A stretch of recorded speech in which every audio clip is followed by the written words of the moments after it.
Welcome to Leading People with me, Jerry Murray. This is the podcast for leaders and HR decision makers who want to bring out the best in themselves and others. Every other week, I sit down with leading authors, researchers, and practitioners for deep dive conversations about the strategies, insights, and tools that drive personal and organizational success. And in between, I bring you one simple thing, short episodes that deliver practical insights and tips for immediate use. Whether you're here for useful tools or thought-provoking ideas, Leading People is your guide to better leadership. How do you develop the kind of presence that inspires trust, connection, and action? Caroline Goyder, a TEDx speaker with over 10 million views and author of 3 books, Gravitas, Find Your Voice, and The Star Qualities, joins me on Leading People to share how leaders can unlock their inner confidence and connect authentically with their teams. In this conversation, Caroline reveals why Gravitas isn't about charisma and how to cultivate your Gravitas. The transformative power of intention and storytelling in leadership, and practical tools to find your voice and lead with purpose. Get ready to rethink what it means to truly lead with presence. Caroline Goyder, welcome to Leading People. Jerry, it is delightful to be here. So, Caroline, for the benefit of our listeners, you've published several books, and we'll get to these shortly. And just before we came on, we were just reminiscing that our paths crossed almost 20 years ago in the world of neurolinguistic programming, or NLP, and we were just sharing some stories from that. But first, so our listeners can get to know you better, how did you get to where you are today? Was there like a person, place, or thing, or an event, or an epiphany moment? And why did you choose this career that you have today, really in this Gravitas, with the Gravitas method? I guess I must be quite stubborn, because I fell into this path because I wasn't very good at it. I trained as an actor, and I found, although I was excited about training as an actor, I wasn't naturally great at it. And they said to me, "You've got no presence, you're not centered, your alignment is off, you're not breathing the right way." And because I'd never thought about any of these things, it was a horrible shock. But why I say I must have been quite stubborn is because I didn't let it set me back permanently. And I really had to unlearn old habits and learn new ones. And now I can say, they wouldn't say that to me if I went to drama school now. And my life's work, I guess, is to share that epiphany with other people, that when someone says you don't have enough gravitas or presence or you're not centered, it's not permanent. You can change it. And I love people getting that same epiphany. That's why I do what I do. It's interesting you say that. Yesterday, I do this regular webinar at the EU called Learning to Learn, and somebody asked a question yesterday, and you might laugh at this one, was how do I deal with failure? And we have that wonderful concept that we embrace in the world of NLP, which is there's no failure, only feedback. And so it was an opportunity to reframe it. And actually, what you've just kind of articulated here is actually not a bad example of other people might have just said, "Oh well, that's it," and you decided, "No, that's not it. I'm going to find another way to do this." Is that right? Yeah, I really was that, and something in me wanted to get better. And I go back to Samuel Beckett, a great Irishman, who said, "Fail, fail again, fail better." And I think at some level, I knew that that's what I was doing. Although if you'd asked me all those years ago, I was pretty lost and I was pretty upset about it. Now it was, as you say, a hugely useful lesson. I think most people in any artistic endeavor would identify with what you said.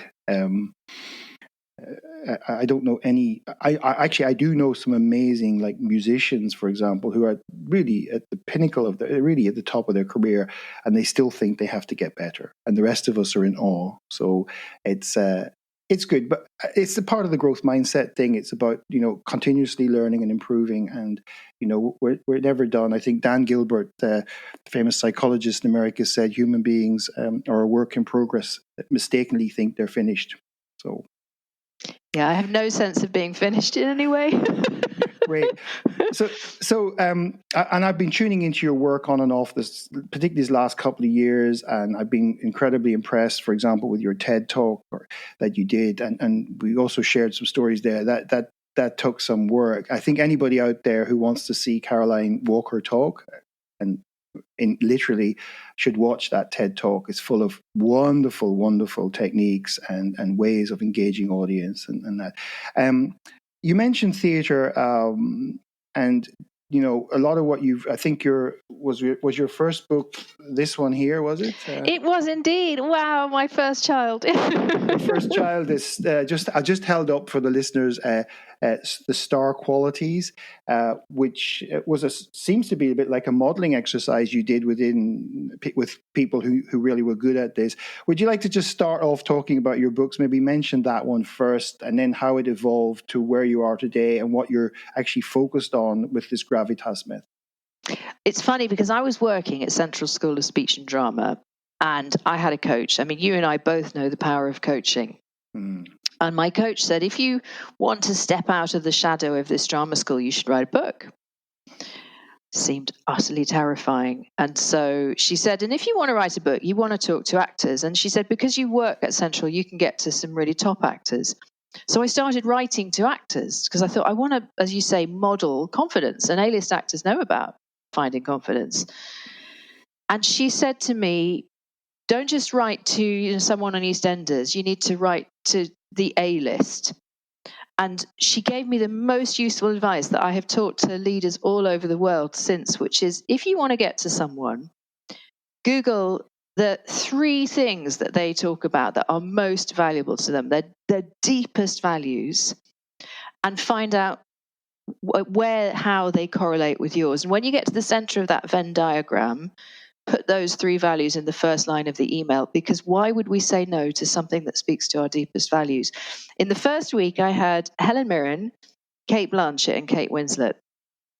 And then, of course, you can write to agents and you can write to other actors. So I wrote to literary agents and said, I have these 3 actors. And she said, don't write to any old agent, write to the top agents.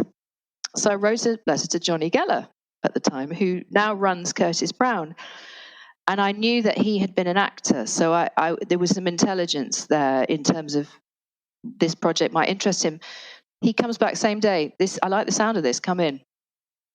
So it was in some ways incredibly fast, but the lesson in it was if you speak to people's deepest values and you are congruent about how they mesh with yours, why would anybody say no? And that lesson has kind of been with me ever since. And it led to Gravitas and then Find Your Voice. But none of it would have happened without that really elegant piece of coaching. And I suppose to anybody trying to decode that, it's a little bit the what's in it for me. You once you get to the values level with people, it tends to resonate. And they really see how you would connect well with them, right? The why of who they are rather than the what this project is about. Yeah. Too often people promote themselves to try and build. I suppose they're trying to build credibility, but as you say, often you want to first connect before you try to build credibility. And you found that magic formula. So I'm going to take a note of that. I hope our listeners are taking notes of that because it makes sense. So you went on from the A-list, and then would it be fair to say you focused in on a particular area of this presence and centering and with the voice, but finding your voice is not just about the vocal quality. It's got to do with a lot of other things. So maybe you can unpack that for our listeners.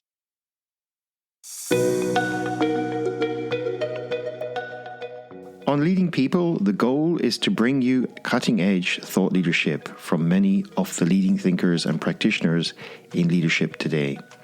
Each guest shares their insights, wisdom, and practical advice so we can all get better at bringing out the best in ourselves and others.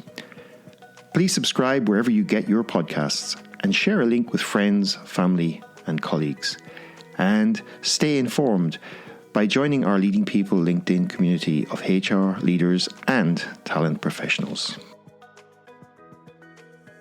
It's something that increasingly I am almost annoyed about. Maybe annoyed is the wrong word, but it frustrates me that in a culture where we talk a lot about mindfulness and we talk a lot about things like centeredness and presence, I hear breathing experts, people who teach breathing as a job, not making the connection between the out-breath and speech or song. And I think there's a huge missing link for us globally around the voice as exhalation. Because if the exhalation is voice, then a pause is an in-breath. And suddenly you're into the whole of the somatic wealth that we have as humans. And because most of us are completely unconscious about how speech works, we're just not harnessing that. And it really frustrates me that I think that awareness will come probably soon, but there might be a reason in education why it's not taught, if I'm being a little bit cynical. Okay. It's interesting you say that. One of the breathing techniques that I was taught 15, 16 years ago was based on huna, the Hawaiian. And one of the things that we paid attention to there was when you breathe out, you're actually breathing energy into the world. Gorgeous. And where it comes from apparently is when somebody wasn't well, they defined this in their culture that there was something wrong with their energy, and that people would get together and sit around a bed, for example, if somebody's not well, and breathe focus on positive thoughts and breathe in and breathe out positive energy to help the person heal. And in some ways, it may not be quite the exact same thing, but as you say, it's like what's happening when we breathe in and what's happening when we breathe out. It's not just a mechanical in and out thing that keeps us alive. There's other stuff there. It's soul. I mean, it's harnessing soul. There's a beautiful word in Welsh, which I am going to not pronounce correctly. So those who are Welsh natives or speak Welsh, forgive me. It sounds, I think, like hwyl. And it comes from the Anglo-Saxon idea of a boat with a mast and a sail that's billowing out. Yeah. The boat is moving swiftly. And if you think of a wonderful Welsh choir, people standing tall, the mast is strong, the breath is full, the sound is powerful. I think for all of us, we could all learn to harness that better, because when we find our voices, we are powerful, on so many levels. And so much of modern life, staring at phones, hunched over, sitting at desks, that as a musician, it takes that power away. Yeah. And as a musician, actually, I have 4 daughters, and every one of them sings and plays instruments, and it's just the most amazing. We really don't appreciate how beautiful the voice is. One of my colleagues in the band used to say, he was a violin player, so violin players have to be they don't have frets on the violin, to know where to put their fingers.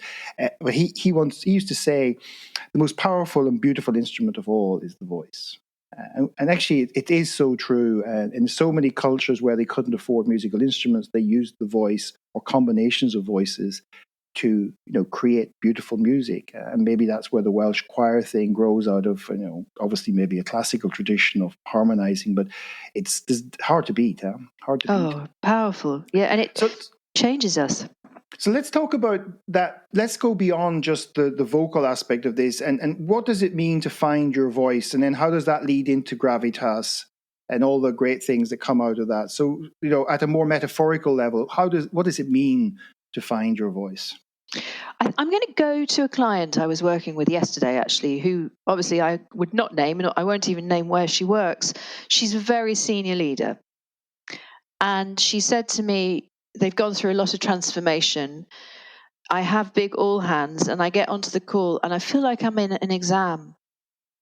I have a script, and I say it, and when she walks into the room with you, she's full of presence. She's carries herself beautifully. Her voice is powerful. And we watched one of her all hands, and she was hunched over her laptop, sounding like it wasn't really her words. And there's something about the pressure of a script, a performance, or being judged because maybe you're taking people through a transformation that is difficult, that they're not enjoying. It was like she had slightly shrunk. And the journey we went through in a half-day coaching session was to help her find the intention, because I don't know about you, Jerry, but I feel that a lot of powerful performance is about intentionality. I said, what do you want them to feel? And she was really surprised by that question, because she thought, what do I want them to think? So we set her intention. We thought about story, because story, I think, is a really beautiful way to tap into things that matter to you. And I said, what are the stories of the green shoots of success in this transformation? And she started to tell me a story. And I said, we need to use that, because stories will help change the audience's mindset from the pain of transformation to the potential. Yeah. And so she used a story as a metaphor for change. And then we mind mapped it with lots of colorful Sharpies on a big piece of A3. And she suddenly could see that this was fun. It was creative, that it wasn't an essay anymore. And she went in 3 hours from someone small and hunched and flat on a Teams meeting to someone who I know when she does it will be standing, passionate, full of energy, and persuasive. And that was always in her. But, as you know, good coaching is really just about going to someone, I trust you've got this. Let's draw it out. It's almost like you have the key and you can unlock that little part, that door that they never sort of opening, because they just thought, well, that door's locked. And I can't do that. I can't do it. I have at least 2 or 3 stories came into my head of similar experiences with people who were being scripted and basically threw the script away and said, just if you were to just tell me now over a coffee what it is you wanted to get people to take away, what would it be? And then they find their voice in that way. They flow. Say, what stops you from saying that? Say, well, I've been told I have to follow the script. And you go, is it you? And they go, no, that's why you're having challenges. It's not. And you get back to values again. It's not congruent with who they feel they are. And then, of course, I suppose people would say, if you have to script these messages to that degree, is everything really working the way the organization wants it to work if they have to do that? So anyway, that's I'm now curious to evolve into the concept of gravitas, which I think probably flows naturally from this world of voice and presence. So what gravitas is a very, very interesting word linguistically. I'm not even sure if some languages could translate it. I live in a very multilingual world. So why gravitas, and what's the goal of what you're trying to communicate with that word? It's funny because it came about because clients were asking me for the word. They would say, I think of a big telco, they would say, 1 or 2 of our executives need more gravitas. And so I got really curious about it. I had a sense of what it means. It means, Barack Obama, it means someone who has a kind of gravitational pull. They have a magnetism, they're grounded. But when I went back to the ancient world, it was a Roman virtue. It connotes seriousness and dignity. But of course, Newton hadn't come along at that point, and Newton comes along much later and coins it for his universal force, which gives it much more weight. That's the real... Yeah, literally. Before gravity, did we see gravitas in the same way? Probably not. And it's interesting. To me, what it means now, having written a book 10 years ago, and as you know, I would write it differently now, but the the depth of it is still really true, which is that it is about a grounded presence. It is about being congruent, centered, true to your values. But I think the most important thing about it is that what differentiates this grounded presence of gravitas from charisma is that it's not all about you. Right. Common purpose. People who speak to a common purpose, something bigger than them, serving something bigger than them, the football coach, the person who runs the school choir, the community leader, those people are often the people with the most gravitas, not the people in the public eye. Because there's often, we can think of any number of recent political leaders who are highly charismatic, but do they have gravitas? Jury's out. Yeah, and we will not put any of them on trial today, even though some of them have already been through that process in some countries. But we'll leave that one for another day. So I was actually there for one of the questions I was going to ask you about is this concept of role modeling, because this is called leading people. Really inner leadership and self leadership precedes really standing up, and I guess that's wrapped into this gravitas thing. And you just talked about community leaders, and you talked about other people. I grew up in a small village in Ireland, and some of the most remarkable people did, on their day-to-day jobs, just did very ordinary jobs, but boy, could they get things done. Boy, could they, go in and there's one guy, he's actually a family relative, saw an opportunity to take a big field and turn it into 4 football pitches. Wow. So that the main pitch would be protected from training, and not only did it create training facilities so that they didn't have to use the main pitch, it spawned ladies football.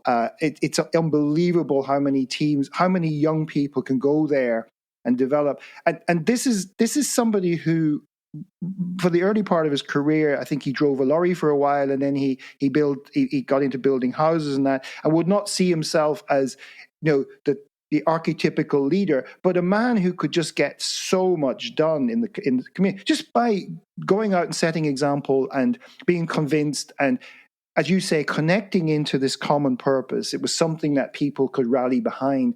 So maybe let's elaborate on that a bit, and what you've seen outside of the big corporate world. I mean, you work with very high-powered people, I know that.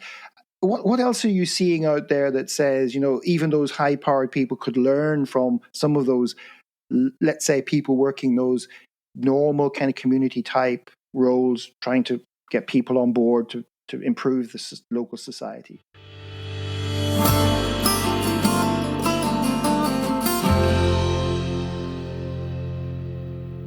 You're listening to Leading People with me, Jerry Murray, and my guest this week is Caroline Goyder. In the next part of our conversation, Caroline shares practical tools to unlock your gravitas, engage your audience, and lead with authenticity. Plus, discover her tips for overcoming imposter syndrome and mastering that all-important first minute of any presentation. And stay tuned for her special offer just for you. Now, back to our conversation. I think that's it. That I can't remember who says this. The eulogy virtues. It comes from a wonderful book, and I will track it down and send you the author. But I think it is the people who, when you hear their eulogy, you hear the depth of how they've been serving those around them. And a lot of the people who impress us on a superficial level could learn a great deal from the ability of those people to deeply listen. I mean, and the thing with great corporate leaders is the truly great corporate leaders marry both, right? They are both people who have a deep sense of value and a sense of congruence and a sense of empathy, for the people who work for them and the people they serve. But I think the trouble with corporate life is that the pressure of it, and the pressure of these jobs is insane, makes us very fight or flight. And fight or flight is tunnel vision. it locks down empathy. It locks down our ability to really, when someone else smiles, to smile back, to hear the depth of what someone is saying. So one of the things I will say to those leaders in corporate life a lot is there are moments where you're going to need to put the brakes on. I know the business is going at 1,000 miles an hour at the moment. If you want to lead, you need to be able to slow down for people sometimes. And I think corporate leaders can learn a lot from community leaders who just take more time. And it's a note I say to myself, because I'm a city dweller and, people in London love to rush around, but actually just stop, slow down, be there, be with people, take your time. I mean, it's neurologically necessary. I mean, this is the fascinating thing. You talked about some of the things about the voice, not really being taught what happens when you breathe in, breathe out at school level. There's nothing taught about how our brains work. It might be referred to in biology class, but this is such a fundamental part of how we run, how we operate. It's our kind of operating, whatever you want to call it, system, processing unit, whatever analogy you want to use. And yet, it's always, since I got into neuroscience about 10 years ago, I kind of go, what's stopping educators from actually teaching young kids and teenagers and adults about just the basics, because if you try to, one of my guests that will be coming out around maybe before or after your podcast has written a book about workaholism, Oh, yeah. And, it's really done some powerful research into this. And, this idea that you just can keep going as Superman or Superwoman, diminishing returns is a natural phenomenon. The more you try to work, the less effective you're going to be. And leaders need to be able to step back because they need judgment. And there's lots of research saying if you don't put the brakes on, as you say, and take time to just observe and think and listen, your decision-making is likely to deteriorate. 100%. Just the way it is. So it's interesting. You talked a lot about. I've noticed in some of your videos even centering internal dialogue and presence. And you mentioned there the whole thing about fight or flight and the whole tunnel vision thing. They're quite related, aren't they? So this idea of the voice inside the head, the tensing of the muscles, the foveal vision, tunnel vision thing. What have you been able to develop as techniques and tools to help people counter that and deal with it and maybe reverse that tendency that they might have? This is a funny one, and it might not be the answer that people are looking for, in that I trained as a mindfulness teacher last year. And before that, I'd done a couple of retreats with this teacher, Angus Forbes Robertson, and had realized that I was, just like I was saying, just like the leaders I was talking about, wired. I was adrenal, I was rushing, my inner voice in my head was so noisy. And one of these retreats was obviously so powerful that I got really ill afterwards. I got that horrible 100-day cough. And I think it was a bit of a wake-up call. And so ever since then, I've been meditating every morning. Sometimes compassion meditation, sometimes 4 seasons breath, sometimes gratitude, something 15 minutes every day. And I've learned the deep truth that it's not the exercises I teach, it's the presence I bring. Because when I've meditated, it's absolutely what we're saying about the kind of resonance of our presence, our voice. It changes other people's presence in the room. And that's partly vocal. I think it's partly how I show up physically. So my invitation to anybody who's wanting to play with Gravitas is that a little bit of mindfulness meditation every morning. We are what we repeatedly do, as Aristotle tells us, is the thing that is going to make the biggest difference. Simple as that. I'm going to use that as a moment to rewind back 20 years. One of the core things that maybe a lot of people don't appreciate this about NLP is it's really about state management at its core. It's like, how do we manage our thoughts and our physiology and our various emotions, to be in the most useful, resourceful state we can be in to achieve what we want to achieve. And what you're talking about in so many ways is really about if you can't be in the state that's most useful in that moment, and states are contagious. So what happens is you're going to show up with a presence that is not so useful for you, but it's not going to be useful for other people either, is it? And I think the thing that's most interesting to me is that our brains are not good at assessing state. And so we can think, I'm calm. The practice is all just a lot. I mean, and musicians know this way better than I, right? My dad is a saxophonist, a jazz saxophonist. It is just show up every day, Don't try, just show up, just do it. And if you keep just doing it, something changes at a cellular level. Yeah. And it's not something that the brain can rationalize because it's unconscious. It is. It's more autonomous nervous system that's doing this. And if we were to explore it further, what we've been exposed to during our life is conditioning how our brains have evolved to this. So if we've been around people who are constantly agitated and impatient, etc. Yes, there's nothing wrong with agitation and impatience. In some contexts, you might need it. It just may not be the most useful thing, but if that's your default behavior. And that's why the mindfulness in the neuroscience, the mindfulness activates the ventromedial prefrontal cortex, which is our ability to sort of kind of rationalize and take stock of what's going on in the rest of our body, whether we're in fight or flight, or we can be overexcited. Our reward systems can be creating impulsivity and all sorts of crazy stuff on the other side of the equation. But it's that, I was teaching it yesterday, actually. So basically, how do we put the braking system on?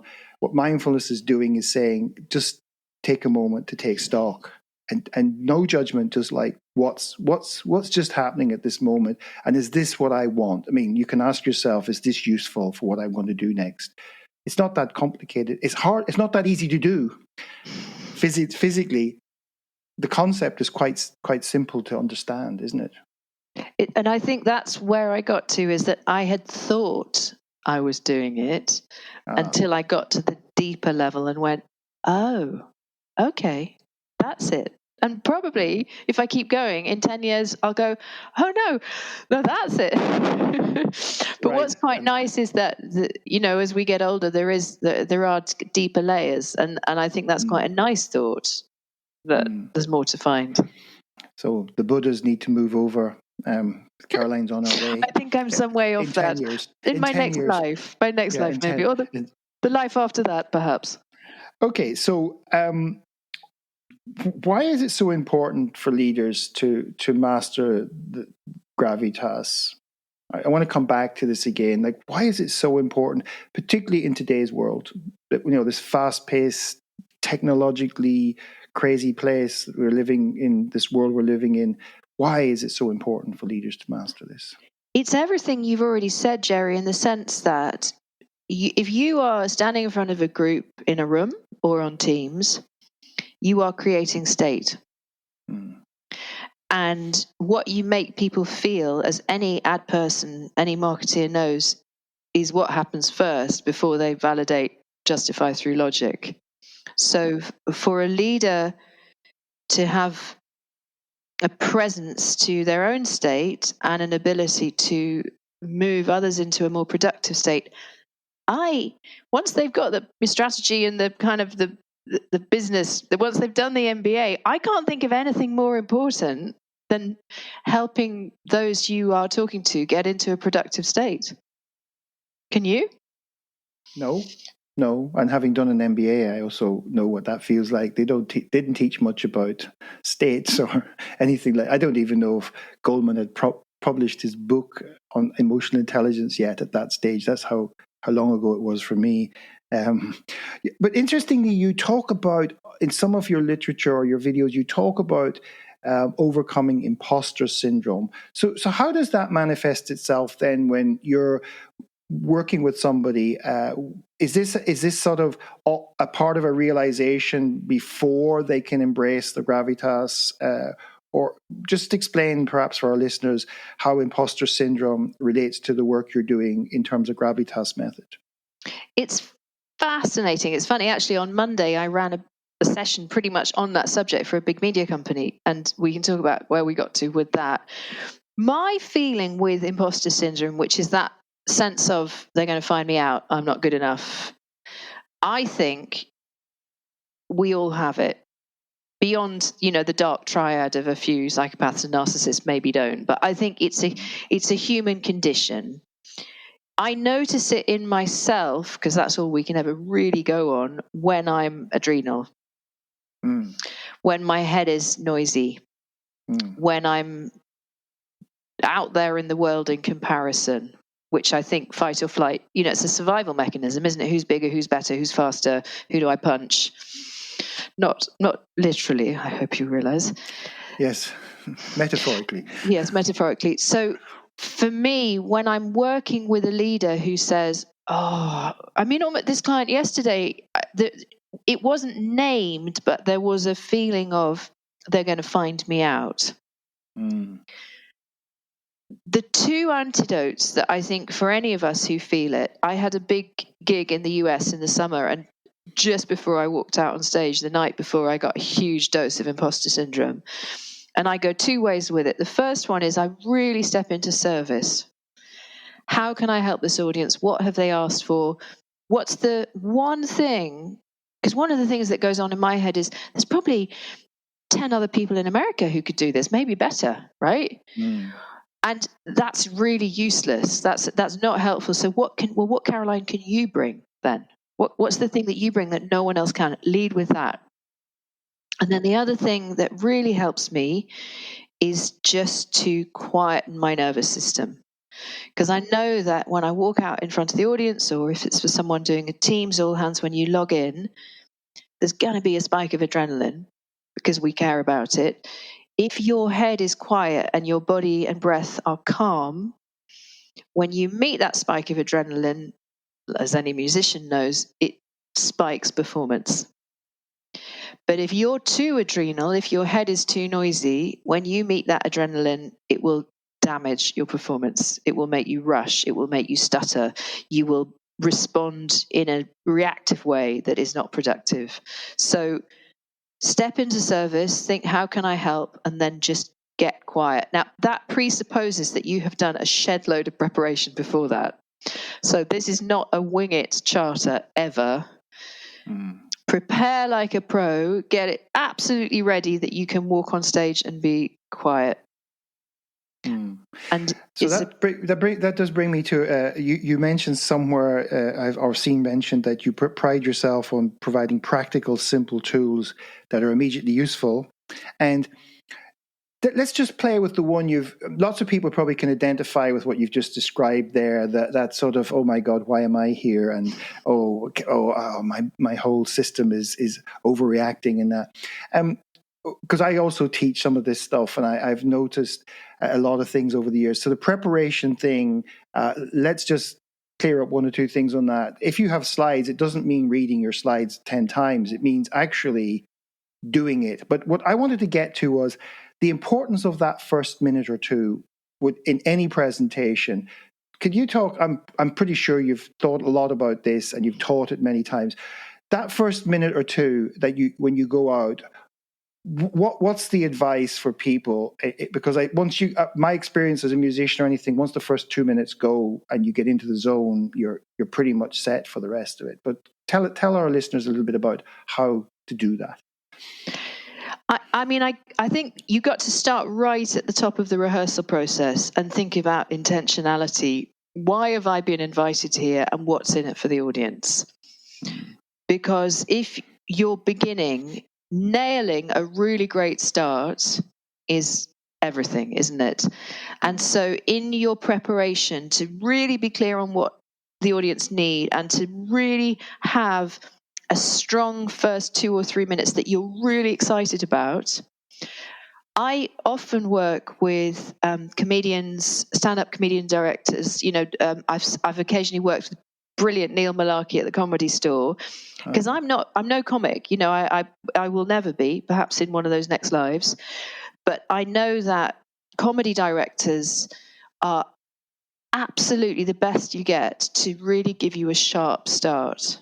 Because great comedy, I'm in awe of. I mean, it's such an art form. It's almost poetic in its editing. And so if I've got a big, daunting, scary gig, I just make sure that those first 3 minutes are razor sharp. And then as you walk out, and any musician knows this, it's a lot about, as you walk out on stage, air on face, clothes on skin, quiet mind, presence to each step. You get out on stage, there's a moment where, like a rocket ship taking off, there's a stillness, a quiet. Because most people rush that moment. They see the audience and they go metaphorically, and off they go. It's a kind of defensive, aggressive reaction. If you can stop, breathe out, really see them as old friends, let the breath come back in, easy, relaxed. My coach said to me, like you're standing at your fireside with a glass of cognac. Then your nervous system goes, you're safe. And if you're prepped, it's fun. At that point, even as an introvert, I can say it's fun. Yeah. Because the interesting thing is your relationship with time. Well, you can experience that extra 20 seconds as like 2 minutes. The audience is probably getting curious. They're really anticipating, and that's a fantastic state for them to go into. And it is really nailing those. And I get people to really learn almost those 2 or 3 sentences off by heart, everything, and rehearse it. Now, if we get that right, and then what goes in between, because sometimes we forget stuff and whatever.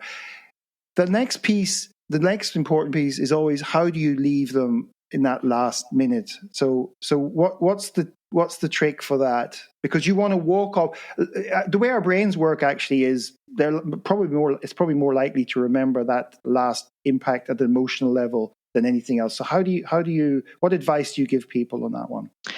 I learned a lot from Chris Head, I had a couple of coaches for the TED Talk, but Chris Head really, really came in and helped me nail the framing. And he said to me, you need a stronger finish. Because I think good comedy, he's a stand-up comedy director, he said, it's not quite sharp enough.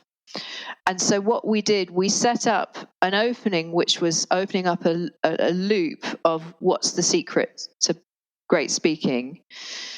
And then there was a closed loop at the end, which was the surprising secret to public speaking is knowing when to shut your mouth. And there's a build up to it through the talk, but it's paradoxical. They've been waiting for the close, and there was a kind of meta thing, which it felt quite fun to be that playful with it.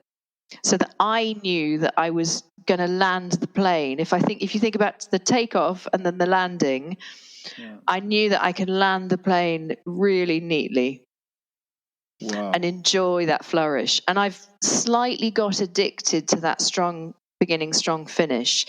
If I'm a bit honest, I've got into a habit of opening up a loop of the beginning of a story and closing the loop of the end of a story, which I think is becoming an overused habit. But for those of you who are not overusing that habit, you can open up a story and then wait through the presentation to tell them what happened. I think I'm using it too much at the moment, but that's a whole other story. Those of us who can remember the heyday of Billy Connolly will know that Billy Connolly would start and you'd have about 5 different stories before the punchline, and every one of them was probably comical. And that's the impact of it. And of course, if you're hanging out with comedians, as you say, they have mastered the art of... There's no one better. Because the comedy profession is deadly. I mean, hard. The way the Comedy Store and that, or was it the Comedy Store in London? I think I went to a few times. Like if you weren't really there and making an impact within 2 minutes, somebody would walk on and say, "Off you go, mate." That's it. That's your comedy career over. It was brutal, and yet they learn. Most comedians are committed that want to be successful will come back again. They get knocked down and they go, I need to get better at this. How do I walk out there in such a way that first thing I say just hooks that audience? And how will I be remembered when I walk off the stage? Which, of course, makes it difficult for the next comedian coming on. But all comedians know this, that the guy on before is likely to deliver a great punchline at the end. So I need to make sure I can walk out and match it. So that's amazing. Yeah, I mean, a lot of people out there don't realize you might get the opportunity to do a TED or a TEDx talk, and it's a fantastic experience, as Caroline will no doubt endorse. And it's really, really hard work to get prepared for it. It's grueling if they're adhering to the guidelines, and yet you come out the other end feeling like you've broken through. So that's what I felt like, even though I think if I went back and did it again, I would probably be able to do it much better, et cetera, et cetera. I would say to everybody out there, go watch Caroline's TED Talk, and then you'll know what she's talking about, because it's incredibly good. It's very, very good. So, Caroline, coming to the end, let's pull a lot of this together now. So thinking about the concept of self-leadership and therefore that translating into leading others and getting others to follow you, what 3 insights or takeaways would you like to leave our audience with that they could basically take from this conversation we're having today? I think if we start with the idea of intentionality, that there's I do love a bit of ancient world. Unless you know what harbour you're sailing to, no wind is the right wind. Seneca. That is what good communication is all about. Yeah. Then I suppose we get to Marcus Aurelius. We cannot lead others until we first lead ourselves. Mm-hmm. Manage your own state, whether that's going for a run, going for a walk, sitting quietly for 10 minutes before that meeting, learning to meditate, whatever it is. And the final piece, which is Horace, I think, I hope I'm right, whatever I feel, they feel. The voice is as you say, the most powerful instrument that there is. It can make people feel a billion different states. And you as a speaker have the ability to take them on a journey. So start to notice people who take you on a journey when they speak, and then start to be curious as to when you do it for others, because that's the you that's going to move an audience. And there's reason, I say this as an introvert who was very, very awkward for a long time. There is no more lovely feeling than knowing you've helped and moved an audience. I think it's what life's about, really. And maybe just to qualify this, because people, obviously we talked about the TED talking and all this stuff, it can be moving an audience of one, can't it? I mean, Gravitas is not just uniquely for walking out and doing those showcase gigs. No. It could be that 1 or 2 people that you have to, or you walk up to in a business or corporate situation, and at the end of it, you walk away and they feel, wow. I think it's back to that, the community leader piece. As a parent, as a friend, as your ability to be with someone so they feel heard and listened to and understood. That's what this is about. It's not about impressing people. It's not about being clever. It's not about doing a great big talk. It's about show up and make people feel seen and heard, and help them move through things through your own presence. That's what it's about. And through your own presence, that's the greatest present you can give them. That's it. That's the ending we wanted. Thank you. Well, I just made that one up. Yeah. I didn't rehearse it. No. So Caroline, what's next for you? I am in the midst, and I say this with a slight sense of, these things always take longer than you think. We've created a course called Master Your Speaking, which takes everything I learned from doing a TEDx and turns it into a 1-hour self-paced course. So if you are having to do a presentation or a speech and you need quickly to pull your stories, your intentionality, your energy together, this course is designed to help you do that. And we're very excited about launching it. It's taken a while to produce. Lots of love and care has gone into it, and it is coming out in a couple of weeks. Very good. And how can people get in touch with you. And I do believe that maybe related to some of this, you may even have something as a special offer or gift for people who reach out immediately after listening to this. Yeah. If anybody links in with me, Caroline Goyder, Goyder, we can send you a Gravitas course, a free Gravitas video course, which is basically Blinkist for the book Gravitas. We can also send you a full set of Gravitas audios. So just message me on LinkedIn and we will sort it out for you. Yeah, so the first couple of people who reach out to you on LinkedIn and say they listen to this podcast, of course, indeed, you will kindly grant them that wonderful offer of that course. It'll be our pleasure. So Caroline, as ever, thanks for sharing your insights, tips, and wisdom with me and my listeners here today. It's been a complete delight, Jerry. Thank you so much. Coming up on Leading People. A key misconception that people have about resilience is that we think it's a personality trait. We think that, look, I've gone through all these things. I've managed through all these demanding phases. I've led large teams through this, whatever I've done. Therefore, it's who I am. It's part of my personality. And here's the trap. Because I'm thinking it's part of my personality, inherent to me, of course, I don't need to take any action about it because that's who I am. And that's a trap. It's not a personality trait. My next guest is Marie-Hélène Pelletier, a psychologist and resilience expert and author of The Resilience Plan, a strategic approach to optimizing your work performance and mental health. Marie-Hélène shares her strategies for creating a personalized resilience plan and how leaders can foster resilience, not only in themselves, but also in their teams and organizations. This conversation is packed with insights to help you thrive, no matter what challenges you face. You won't want to miss it. And remember, before our next full episode, there's a One Simple Thing episode waiting for you. A quick and actionable tip to help you lead and live better. Keep an eye out for it wherever you listen to this podcast. Until next time.